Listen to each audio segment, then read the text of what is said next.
विद्यासागर जी महाराज को श्रद्धापूर्वक, आदरपूर्वक नमन करते हुए श्रद्धांजलि देता हूं। कुछ ही महीने पहले ऐसा ही मन कर गया था, मेरे प्रवास कार्यक्रम को बदल करके बहुत सुबह सुबह मैं उनके पास पहुंच गया था। तब पता नहीं था कि मैं दोबारा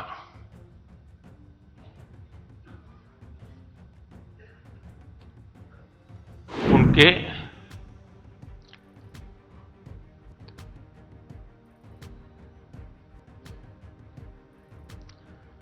दर्शन नहीं कर पाऊंगा। आज मैं समस्त देशवासियों की तरफ से संत शिरोमणि आचार्य श्री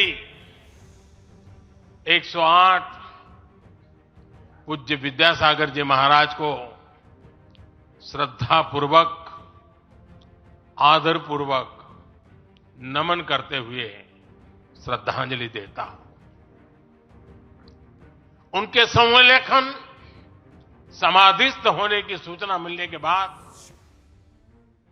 उनके अनुयायी शोक में हैं, हम सभी शोक में हैं। और मेरे लिए तो यह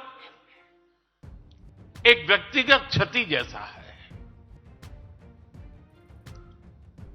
वर्षों तक मुझे व्यक्तिगत रूप से अनेक बार उनसे मिलने का, उनके दर्शन करने का, उनके मार्गदर्शन प्राप्त करने का अवसर मिला है। कुछ ही महीने पहले ऐसा ही मन कर गया था, मेरे प्रवास कार्यक्रम को बदल करके बहुत सुबह सुबह मैं उनके पास पहुंच गया था। तब पता नहीं था कि मैं दोबारा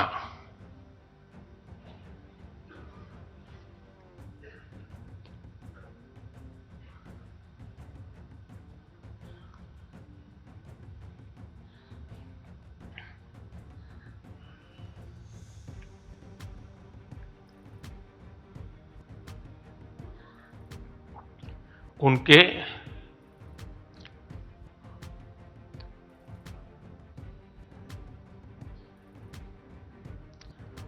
दर्शन नहीं कर पाऊंगा।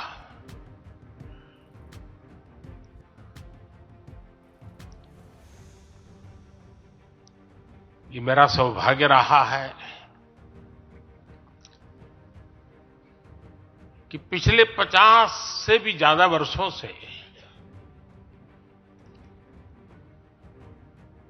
मुझे देश के गणमान्य आध्यात्मिक मूर्तियों के निकट रहने का, उनके आशीर्वाद पाने का अवसर रहा है।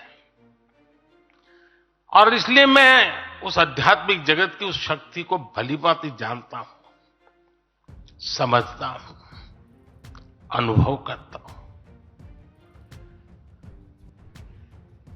आपको सुनकर के आश्चर्य होगा कि वे तो दिगंबर परंपरा से थे। उनका जीवन कैसा होता है हम जानते हैं, लेकिन शायद ही कोई ऐसी महत्वपूर्ण घटना ऐसी नहीं होगी या मेरी तरफ से कुछ महत्वपूर्ण किसी काम में मेरा संबंध आया हो, 24 घंटे के भीतर भीतर उसका एनालिसिस करके मुझे उनका संदेश आता था। यानी कितने जागरूक थे।